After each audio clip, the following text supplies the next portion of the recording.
Today we'll be considering question 3, which reads as follows. Find an example of a vector space V and subspaces M, N1, N2 as subsets of V, such that M direct product with N1 is equal to M direct product with N2 is equal to V, but N1 does not equal N2. Take a couple seconds to try this out for yourself, then we'll do some hints, then we'll get on with the proof.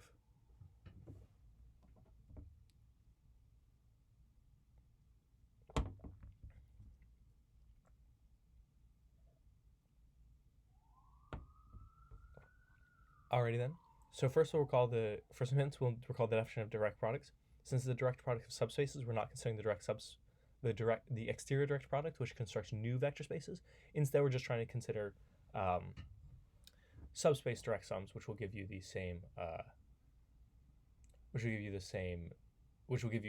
another subspace of the vector space.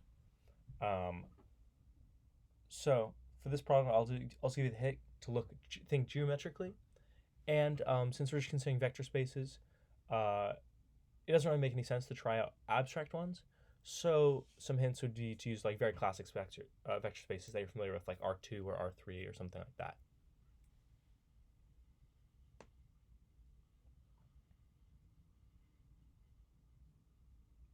Alrighty then, let's get on with the proof. So for this, let's choose V to be R3 at first, because that's kind of easiest case, but we'll see it's not even necessary. For R3, we're going to let M equal the x comma y plane. And then we see that if we're forming a direct sum with another space, and we construct all of V itself, we want to see that if we want to construct all the xy plane, we somehow need to lift up out of the plane. So a clear choice for N1 is equal to the z-axis, i.e. all numbers of the form 0, 0, z.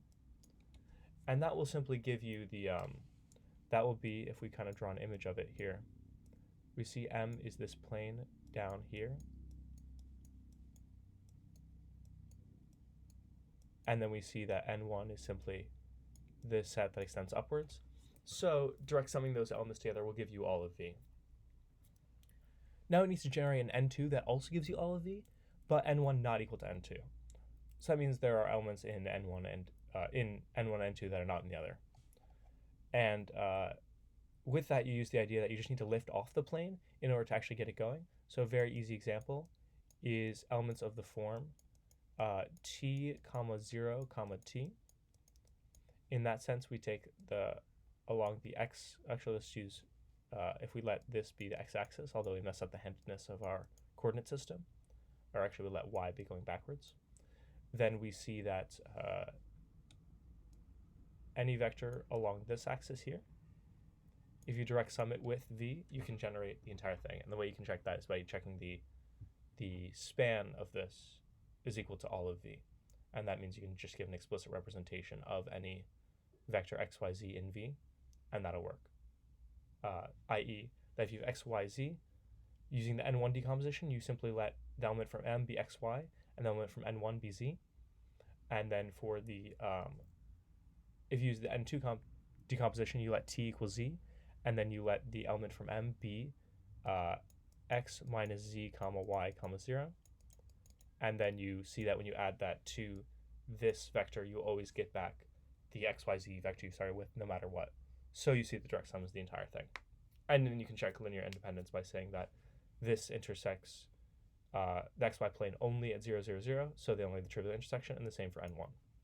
With that, you've proven that you have a direct sum.